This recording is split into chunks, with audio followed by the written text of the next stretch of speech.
Bharatiya Janata party अहंकार की तमाम हदों को पार कर देगी। अखिलेश यादव जयप्रकाश नारायण को इंटरनेशनल सेंटर में जाकर अपने श्रद्धा सुमन अर्पित करना चाहते थे, मगर ऐसा करने से उन्हें रोक दिया गया। याद कीजिएगा दोस्तों, दिल्ली में क्या हुआ था। दिल्ली की मुख्यमंत्री जो हैं, उनका सामान उनके घर से बाहर पीडब्ल्यूडी ने कर दिया, यह कहते हुए कि सामान रखने की इजाजत नहीं ली गई थी। मैं आपसे एक सवाल पूछना चाहता हूं, आजाद भारत के इतिहास में ऐसा कब हुआ है जब किसी मुख्यमंत्री का सामान उनके घर से बाहर कर दिया गया है? और अब जयप्रकाश नारायण इंटरनेशनल सेंटर में अखिलेश यादव को जाने से रोका गया। आज अगर जयप्रकाश नारायण जी की जयंती पर भी अखिलेश जी वहां जाते और माला पहना देते, दो शब्द कह देते, तो कौन सी खबर बन जाती, कौन सी विपदा पड़ जाती योगी जी के शासन पर, कौन सा बवाल हो जाता, ये आप भी नहीं समझ सकते और मैं भी नहीं समझ सकता। सिर्फ अखिलेश यादव को जयप्रकाश नारायण की मूर्ति पर माल्यार्पण से रोकने के लिए सड़कों पर सरकारी सेना उतर दी। 2 बटालियन आरएएफ लगा दी, 2 बटालियन पीएसी लगा दी, 5 थानों की पुलिस बुला ली, बल्लियां गाड़ दी, तार बिछा दिए, बैरिकेडिंग कर दिए।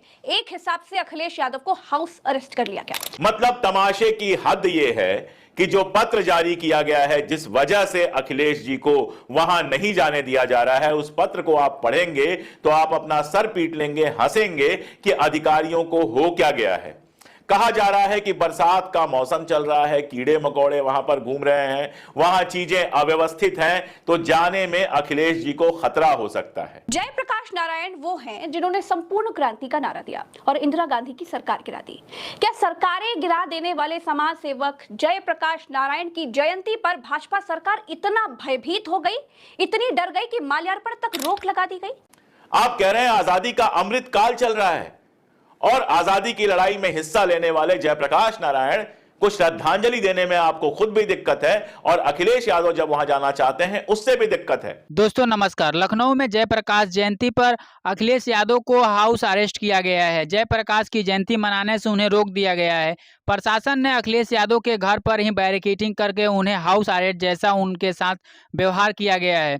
अखिलेश यादव ने जब पूछा कि हमारे साथ ऐसा क्यों हुआ है, तब प्रशासन की तरफ से एक पत्र मिला जिस पर लिखा हुआ था कि ये सांप, बिच्छू और कीड़े मकोड़ों के डर से उन्हें महफूज रखने के लिए ऐसा किया जा रहा है। हालांकि अगले वर्ष भी ऐसा ही किया गया था कि अखिलेश यादव को जयप्रकाश स्मृति भवन जो है वहां पर नहीं जाने दिया गया। तब वो वहां के बाउंड्री कूद करके अंदर गए थे, लेकिन उसको तो 1 साल बीत चुके हैं। क्या इस साल सरकार को उनकी जयंती मनाने पर उचित प्रबंध नहीं करना चाहिए था? लेकिन ऐसा नहीं हुआ। जबकि जयप्रकाश के अपने समय में बीजेपी को सपोर्ट किया था, जिस समय कोई बीजेपी को नहीं सपोर्ट कर रहा था उस समय जयप्रकाश ने उन्हें सपोर्ट किया था और आज उनका एहसान मानना चाहिए, उनकी जयंती मनाना चाहिए। लेकिन वरिष्ठ पत्रकारों का भी यही मानना है कि अगर योगी जी भी जयंती मनाए होते तो क्या आज बीजेपी को सोशल मीडिया में चर्चा नहीं हुआ होता। तो आइए जानते हैं पूरे मामले को कि क्या क्या अखिलेश यादव के साथ हुआ जयप्रकाश जयंती के दिन। योगी जी खुद अखिलेश जी के बाद जाकर वहां पर माल्यार्पण कर आते तो योगी जी की खबर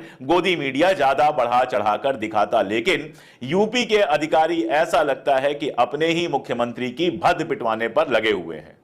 मतलब तमाशे की हद यह है कि जो पत्र जारी किया गया है, जिस वजह से अखिलेश जी को वहां नहीं जाने दिया जा रहा है, उस पत्र को आप पढ़ेंगे तो आप अपना सर पीट लेंगे, हंसेंगे कि अधिकारियों को हो क्या गया है।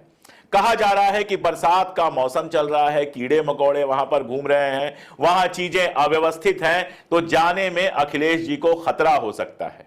तो अखिलेश जी को कीड़े मकोड़ों से बचाने के लिए उनके घर के बाहर बैरिकेडिंग लगाकर पुलिस बिठा दी गई। पूरे लखनऊ की सड़कों पर सपा के जो कार्यकर्ता हैं उनको रोकने का काम किया गया। जेपीआईसी जो ये सेंटर है उसके चारों तरफ आपने बैरिकेडिंग लगा दी, टीन की दीवार खड़ी कर दी। ये सारा कुछ आपने क्यों किया? तो आप कह रहे हैं अखिलेश जी को कीड़े मकोड़ों से बचाने के लिए आपने किया। मतलब हद है। ये अधिकारी पढ़ लिख कर कंपटीशन पास करके जाते हैं और उसके बाद इस तरह की हरकतें करते हैं तो शर्म आती है कि हमारी पूरी की पूरी जो व्यवस्थापिका है उसकी क्या हालत हो गई है। अरे भाई चलो वहां कीड़े मकोड़े हैं, चलो वहां अव्यवस्थित था सारा कुछ। अखिलेश जी जांच करने तो जा नहीं रहे थे कि लौट के जांच रिपोर्ट देते। आप वहां तक जाने का एक सुगम रास्ता बना देते, एक इजी पाथ वहां तक जाने का बना देते। यही जो आपने टीन पत्थर लगाया हुआ है, ये उस जो रोड आप बना देते वहां तक जाने के लिए, उसके अगल बगल लगा देते और वहां थोड़ी सफाई सुफाई करा देते। 1 हफ्ते पहले से अगर यह काम शुरू हुआ होता तो आराम से हो जाता। कौन सा वहां जाकर घर बनाने वाले हैं अखिलेश जी? कौन सा वहां जाकर धरना देने वाले हैं, कौन सा वहां जाकर जमीन पर बैठने वाले हैं। अरे भाई जाते, आप एक सड़क बनवा देते, सुरक्षा दे देते, सिक्योरिटी लगवा देते, वो जाते, अपना माला पहनाते, चले आते, और अगर कोई कीड़ा काट ही लेता तो ये उनकी जिम्मेदारी होती, उनका डॉक्टर देखता। बच्चे थोड़े हैं कि कीड़ा काट लेगा तो बीमार पड़ जाएंगे। लेकिन आप लोगों ने तमाशा बना रखा है 2 साल से। पिछले साल ये सारा तमाशा हुआ, आप जानते हैं, उनको रोका गया, तब वो दीवार फांद के गए, और दीवार फांद के गए, माला पहना के आए। ये अखिलेश जी की जिद थी कि माला तो हम पहनाएंगे ही। 1 साल था आपके पास, आपको मालूम था कि फिर से जयंती आ रही है, आपको मालूम था कि जयंती में अखिलेश जी फिर से आएंगे, आप व्यवस्था कर लेते।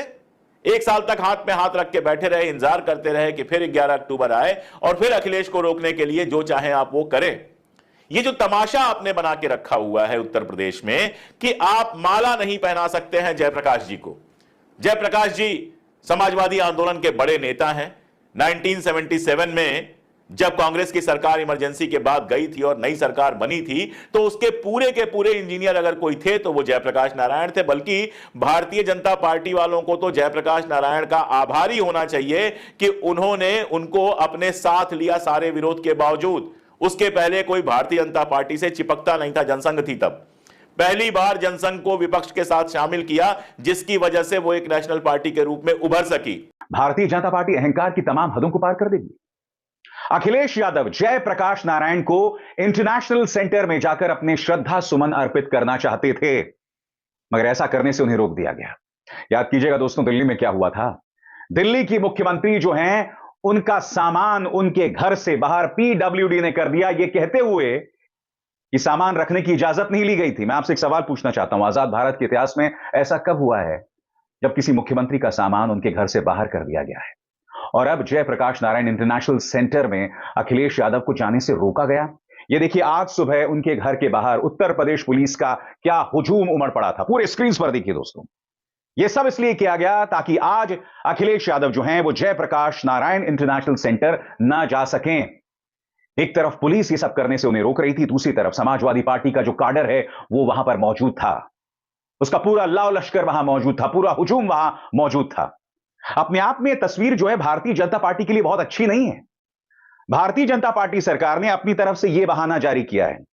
उनका कहना है कि जो मूर्ति है या जो वो स्थल है वो निर्माणाधीन है और अखिलेश यादव को Z+ सिक्योरिटी मिली हुई है, इसीलिए उनको वहां जाने से रोका गया। मगर पुलिस का ऐसा हुजूम, मैं आपसे सीधे जानना चाहता हूं दोस्तों, पुलिस उनसे संवाद कर सकती थी, उनसे बात कर सकती थी, मगर नहीं। कुछ देर बाद मैं आपको बतलाऊंगा कि अखिलेश यादव कल भी गए थे, कल भी उन्होंने पुलिस से संवाद किया था। कल क्या क्या हुआ था देर रात वो भी मैं आपको बताऊंगा। मगर अखिलेश यादव के घर के बाहर देखिए किस तरह की पुलिस आज सुबह मौजूद थी, और ना सिर्फ उत्तर प्रदेश की पुलिस बल्कि उनके पार्टी के कार्यकर्ता भी वहां मौजूद थे। और देखिए किस तरह से अखिलेश यादव ने आखिरकार अपने घर के बाहर ही जयप्रकाश नारायण को अपने श्रद्धा सुमन अर्पित किए। अखिलेश हमलावर हैं। अखिलेश कहते हैं कि जयप्रकाश नारायण इंटरनेशनल सेंटर एक वर्ल्ड क्लास जगह है, एक विश्व स्तरीय जगह है। यह सरकार जानबूझकर साजिश कर रही है ताकि हम वहां जा ना सकें। अखिलेश एक गंभीर आरोप भी लगाते हैं। अखिलेश कहते हैं कि इनकी मंशा है कि इसे बेच दिया जाए। जयप्रकाश नारायण वो हैं जिन्होंने संपूर्ण क्रांति का नारा दिया और इंदिरा गांधी की सरकार गिरा दी। क्या सरकारें गिरा देने वाले समाज सेवक जयप्रकाश नारायण की जयंती पर भाजपा सरकार इतना भयभीत हो गई, इतनी डर गई कि माल्यार्पण तक रोक लगा दी गई? सत्ता एक ना एक दिन तो भाई जाएगी, इसमें कोई दो राय नहीं है, किसी की भी हो जाती ही है। दोस्तों, अखिलेश यादव को रोकने के लिए उत्तर प्रदेश की भाजपा सरकार ने तर्क दिया। सुनिए, अगर अखिलेश यादव JPNIC बिल्डिंग में जाकर जेपी की मूर्ति पर माल्यार्पण करेंगे तो अखिलेश जी को सांप बिच्छू काट लेंगे। इसीलिए अखिलेश यादव को सांप बिच्छू से बचाने के लिए इतनी बड़ी फोर्स उतार दी गई, सड़कों पर बल्लियां गाड़ दी गई, तार बिछा दिए गए, बैरिकेडिंग्स तक लगा दी गई, बस कीले गाड़ने की कमी रह गई थी। कुछ है बिच्छू हैं, ये कौन बोल रहा है बिच्छू हैं? इन्हें हमारे स्वास्थ्य की इतनी क्यों चिंता है कि हमें बिच्छू खा जाएगा? दोस्तों, अखिलेश यादव के आगे जब सारे रास्ते बंद कर दिए गए तो नया रास्ता निकाला गया। जैसा कि आपने वीडियो में सुना कि किस तरह से प्रशासन ने बैरिकेडिंग करके अखिलेश यादव को जयंती मनाने से रोका। हालांकि प्रशासन का ऐसा करना बीजेपी के लिए भारी पड़ा है, क्योंकि ऐसा करने से जबकि आपकी राजधानी में सरकार है और एक वरिष्ठ नेता को आप ऐसे रोकते हैं तो उनके जयंती मनाने से तो ये यूपी सरकार के लिए बहुत कमज़ोर शासन को दर्शाता है। ऐसा लगता है कि अखिलेश यादव अगर जयप्रकाश की मूर्ति पर माला चढ़ा देते तो वो कहीं जनता के प्रिय न हो जाते, क्योंकि अखिलेश यादव ने साफ कहा है कि ये लोग बीजेपी वाले JPNIC की बिल्डिंग को बेचना चाहते हैं, इसी लेकर के हमें वहां जाने से रोका गया है। हालांकि इस बिल्डिंग में बहुत सारे क्रीड़ा स्थल और तमाम जगह मौजूद हैं जो अखिलेश यादव के राज्य में बनाया गया था, लेकिन जब बीजेपी की सरकार आई है तब से लेकर के ये बंद कर दिया गया है। दोस्तों, अखिलेश यादव की बातों को गंभीर में लेते हुए आपकी अपनी राय क्या है? अपनी राय नीचे कमेंट बॉक्स में लिखें। वीडियो पसंद आई हो तो वीडियो को लाइक, शेयर और चैनल को सब्सक्राइब जरूर करें। मिलते हैं अगले वीडियो में, तब तक के लिए नमस्कार। आपका दिन शुभ हो।